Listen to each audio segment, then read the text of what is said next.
Hello guys!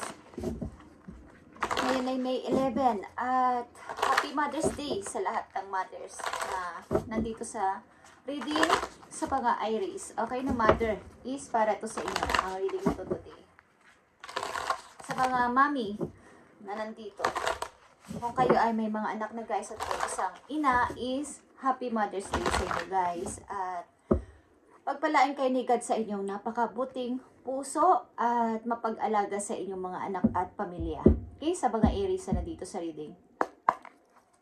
Message mo sa mga Aries ngayong May 11, 2025 at ngayon ay Mother's Day. Tingnan natin ang pinakamahalagang message para sa inyo Aries. Okay? Nandito ang library Aries. Take control of your own narrative. Okay. Ibig sabihin nito, parang sa isang pagsulat ng isang libro o ng isang aklat na ikaw ang magkokontrol sa iyong sarili, ikaw ang magkokontrol sa iyong story ng buhay. Okay, paano mo to ibabalanse? Paano mo to aayusin? Paano ka lalakad ng diretso papunta sa tama? At huwag kang magpakontrol sa kahit kanino. Okay, sa mga Aries na nandito, ikaw ang magkontrol sa sarili mong, kumbaga ikaw ang magsulat ng sarili mong story, hindi ang ibang tao. Huwag mo silang hayaan na ikaw ay kanilang i-control at pasunurin sa kanilang mga kagustuhan. Ikaw mismo ang magsulat ng iyong sariling istorya ng buhay para mas maganda at makontrol mo kung papaano at saan ang tama. Okay, Aries? Sa mga Aries na nandito sa reading at bibigyan ng message today, May 11, 2025. Ito ang inyong napakahalagang message today.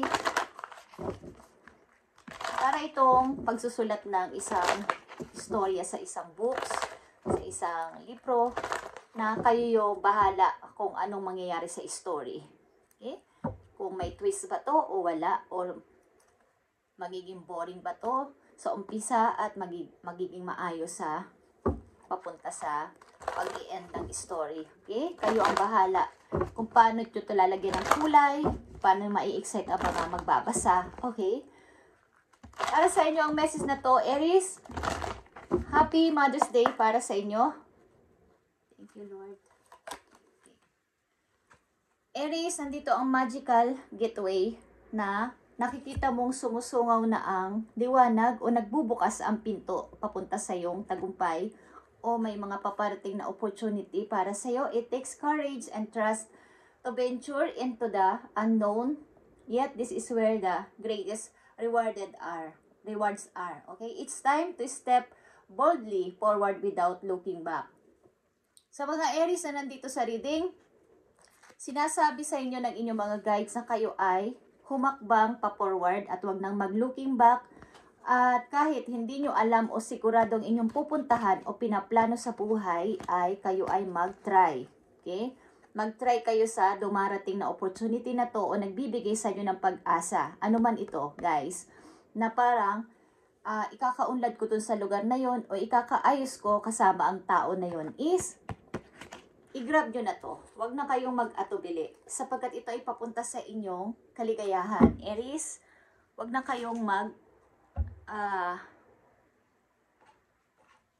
mag-isip pa ng kung ano-ano. Mukhang may paparating na mga magagandang opportunity at ito ay isang magic. Ibig sabihin, hindi mo inaasahan na oportunidad. At kahit ito ay hindi ka sigurado o natatakot ka ay hindi masamang itry, Aries, para sa iyong magiging magandang buhay. Kaya nandito ang unang yung message na take control of your own narrative. Kahit na magkaroon ng hindi maayos. But ikaw naman kasi ang narrative no? Ikaw yung nagsusulat, ikaw yung nagsasalita. Kung ito man ay story na magsasalita, okay, o nagsusulat, is ikaw yung nagkukontrol dun sa kwento. Okay? Ikaw ang magkontrol sa iyong sariling kwento ng buhay. Message for Aries. Ngayon ay Mother's Day. Para sa mga Aries na isa ng mommy o magiging mommy. At bukas nga pala guys ay May 12 at full moon. flower full moon, guys. Full moon in Scorpio. So, ito ay i-control ninyo ang inyong pagnanasa o kaya is gusto nyong kung kayo ay single at wala naman kayong partner o may partner kayo is kontrolin ninyo ang inyong emotion. Okay, maaaring ilan sa inyo bukas ay hahangarin na mag-date o something na maging sweet sa inyong partner. At sa full moon din na ito, guys, ay nag-symbolize ito ng fertility. Yung mga gustong magka-baby, gustong maging isa ng mommy is yun yung time na magplano, okay? At sa mga nag-uumpisa magnegosyo is full moon bukas is yun ang tamang time to start ng negosyo, guys. Okay? Pag-growth yun, guys. At pag-transform something para sa inyong paglago sa buhay. Okay? Message for Aries. Nandito ang protection. Aries, you are entering a phase where in order for you to be in alignment with your intentions and co-create your best life, you may have to discerning and say to many things that have been holding you back in the past. Marami ka na kasing mga nagawa sa buhay mo na parang yung may kinukonsider ka ding tao. Kapag ba ako ay umalis sa sitwasyon na to, pag ba ako ay talagang hindi na lumingon sa sitwasyon na to ay walang masasaktan, walang magagalit sa akin. Yun ay lahat ay nagawa mo na, Aries. But this time, hinihiling ulit sa'yo, paulit-ulit ng yung mga guidance na ikaw ay magpatuloy na sa buhay, na wag na mag-looking back sa past, wag na silang pakialaman pa, at wag na sila, kumbaga wag mo na munang intindihin yung kanilang mararamdaman para sa'yo kung sila ay magagalit o hindi. Ang mahalaga ay, ikaw ay maging okay ulit at magsulat ng bagong kwento ng iyong buhay simula sa araw na to. Dahil ikaw ay may protection galing sa iyong mga guides, okay? Guidance doon sa heaven. Ikaw ay nag-i-enter o mag-i-enter sa new phase ng iyong buhay para sa iyong best life, okay? So, ito yung tamang timing na bigyan mo ng boundaries na ang mga tao sa buhay mo na ikaw ay kinokontrol dati. Huwag mo nang payagan na sila ang mamahala sa'yo. Mag-control sa dapat mong gawin at desisyonan. Okay? Nakikita nyo dito kung paano ka kontrolin. Ikaw na ngayon ang bahala sa sarili mo, magdesisyon, magsalita at saka gumawa ng paraan para sa iyong buhay. Magtagumpay ka man o hindi, ikaw yung mag-decide at ikaw din ang mag-fix. Okay, Aries. At ikaw din naman ay isang emperor. Okay. Dapat kontrolado mo ang lahat at huwag ka magpakontrol kahit kanino. Hindi ganito ng balanse, Aries. Sa mga Aries na nandito sa reading at ngayon ay Mother's Day. Happy Mother's Day. Paulit-ulit ako pero Happy Mother's Day para sa inyo, guys. At isa ang mga ina sa mga nagproprotection sa mga anak, nagmamahal sa mga anak ng walang hinihiling na kapalit. Walang katumbas. Sobra. Kahit ano is gagawin ng isang ina para sa kanilang mga anak. Kahit ano pa ang maging kalagayan nila sa buhay. Okay? Kaya nila magsakripisyo para sa kanilang mga anak. Okay, guys? Okay, Aries. Para sa iyo pa ang message na to, May 11, 2025. Nandito ang number 39. The heart signifies that great joy when near. Okay. Ito ay 9 of Pentacles, guys. Okay? About ito sa inyong kaperahan. Kailangan ay, kupaga ang iyong puso dati ay parang nagutay-gutay dahil sa sobrang sakit na mga na-feel mo, naranasan mo sa iyong past. But ngayon ay dapat mong palusugin. Okay. Yun kasi ang ating buhay, yung ating heart. Kapag hindi natutumibok is mawawalan na tayo ng buhay dito sa mundo. Okay, dapat yan ay maging healthy. Okay, maging literal man yan o sa isang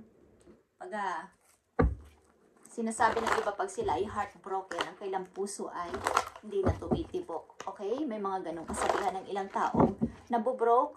Please, kailangan ng inyong heart ay gawin yung healthy. Pabayaan nyo sila kung may mga taong ayaw sa inyo, guys. Simula sa araw na to, kayo ay magpursige na kayo ang magsulat ng sarili ninyong story sa buhay at kayo ang bahala doon kung ano inyong isusulat o gagawin. Okay?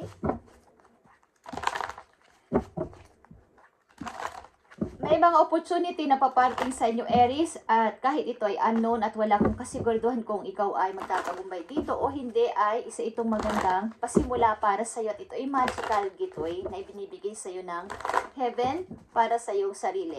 Marami ka na rin na bang nasakripisyo at naibigay sa ilang mga mahal mo sa buhay. At this time, isipin mo naman ang iyong sarili at mag-enjoy. Okay, Aries, message for you. Paparating na message for you. Tingnan natin. Nakikita nyo ba kung paano ilan sa inyo ay kontrolin at hindi na nagkakaunawaan sa inyong pagsasama bilang mag-asawa? Parang siya lagi ang nauuna, siya lagi ang nasusunod, siya lagi ang nagsasalita at wala kayong karapatan. So, you need to choose na, guys. You need to choose ng another path, new path ng buhay. Okay? Aries. Prince of Arrows is here. Ito ay yung energy of Aquarius or mayroon kayong anak na binatilyo. Okay? Ace of Cups is here. Maaring ito din ay isang person na mag-a-appear sa inyong buhay, guys, at maaring may gap ang inyong edad. Aries, maaring young siya kesa sa iyo or young ka kesa sa kanya. Mag-a-appear sa iyong buhay ang tao na to. Ito ay porsigido para sa iyo. Okay, Aries? Mga dapat ninyong tandaan at iwasan ang susunod na message natin, guys. Mga dapat ninyong iwasan at tandaan. Para sa mga Aries, gawin nyo ulit masiglang inyong puso. Maari mga bagong tao isuparting sa buhay ninyo simula sa araw na to. Okay? At tamang-tama, bukas ay full moon. I-close nyo na mga cycle na hindi nararapat para sa buhay ninyo, Aries. Ito man ay sitwasyon na masama. Ito man ay mga toxic na tao sa paligid. Kaibigan man yan o kapamilya ninyo, asawa ninyo, or mga kasintahan ninyo na nagbibigay na ng red flag sa inyong buhay, ay pilitin nyo na isara para hindi na magkaroon pa ng malaking trouble sa hinaharap. Okay, Aries, nga dapat ninyong tandaan at maaari ninyong iwasan sa mga Aries. Nandito ang solitude. Okay, Aries. Andito ang pag-iisip-isip at pagre-rewind, pag-analyze, pag-iisip-isip. Nakikita nyo yung libro na to na inyong tinitingnan. Magsusulat na ba ako ng bagong story ng buhay ko o dito pa din ako, naka-stuck kayo sa isang past na story. Tama na yun, guys. Bukas na ang another page. Susunod na pahina na walang sulat, sulatan nyo na katulad ng unang message sa inyo na kayo ang magsulat ng sarili ninyong aklat or maging own narrative. Okay. At ito ay number 9. Pagkuklose ito ng cycle at pagpasok sa pag-enter sa bagong chapter ng buhay nyo. Okay? Pwede naman balikan yung page na yan, buklatin, pamisa-misan, pero magsulat na kayo ng bagong story ng inyong buhay. Okay? Something na partnership and alliance is here. Maaari din ito ay mahihingi sa inyo ng help na naman. At pakiramdaman ninyo kung ito ay inyong tatanggapin o hindi sapagkat ito ay galing sa iyong nakaraan, Aries. Okay? Hihingi ng help ang tao na to sapagkat nakikita niya ang inyong pag-unlad or hindi na niya kaya. After nila kayo saktan at iwanan sa ere. Okay? Aries, last message po you. Tingnan natin ang message sa'yo ng iyong mga spirit guides. para sa mga Aries.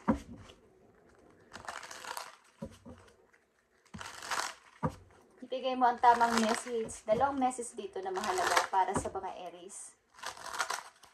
I need message for Aries. May 11, 2025 sa mga Aries. Thank you. Spirit says to have more faith and trust. Sinasabi ng yung mga guidance na more faith pa, Aries, at more trust sa inyong ginagawa. Okay? Sa inyong mga guides doon sa heaven is more faith and more trust pa, Aries.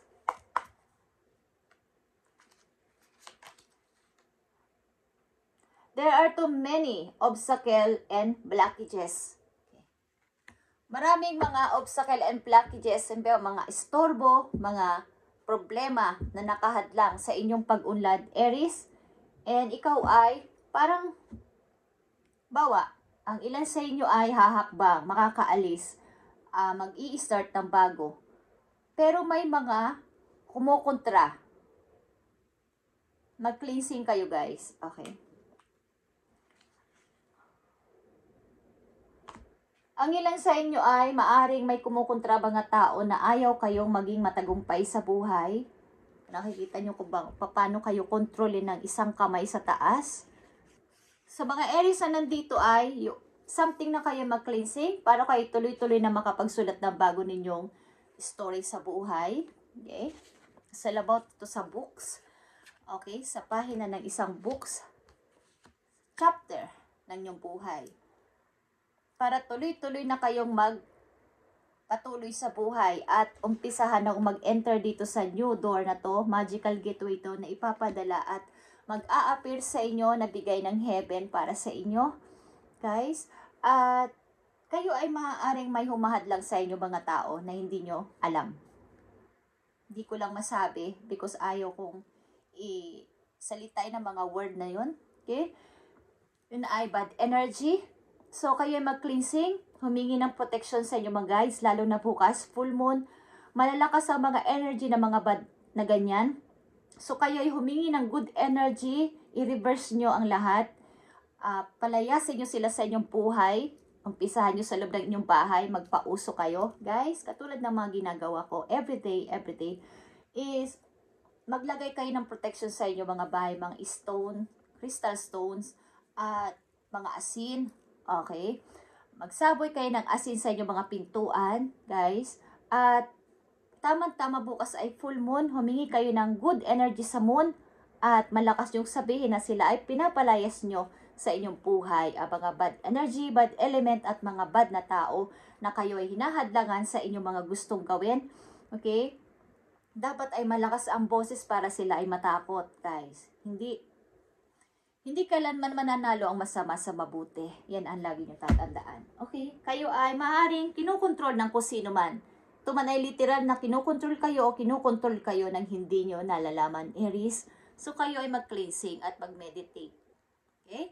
Kailangan pati ay lagyan nyo ng boundaries sa mga tao na papasok sa inyong buhay sapagkat hindi nyo sila kilala, hindi nyo alam ang kailang intensyon, kung sila ba ay may masamang pakay sa inyo nang hindi nyo nalalaman, Aries. Just saying. Okay?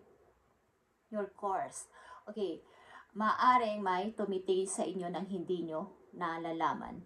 Aries, thank you and God bless. At mag-ingat kayo, guys. At Happy Mother's Day sa inyong lahat. At simulan mo na magsulat ng bagong kwento ng iyong buhay at ikaw ang mag-control at ikaw ang magsulat talaga, maggumawa ng mga nakakatuwang bagay sa iyong buhay, lagyan mo ng kulay, para sila ay magulat-gulat sa iyong mangyayari sa buhay mo. Aries, thank you and God bless sa inyong lahat, guys. And happy Mother's Day sa inyong lahat, guys. Thank you and God bless.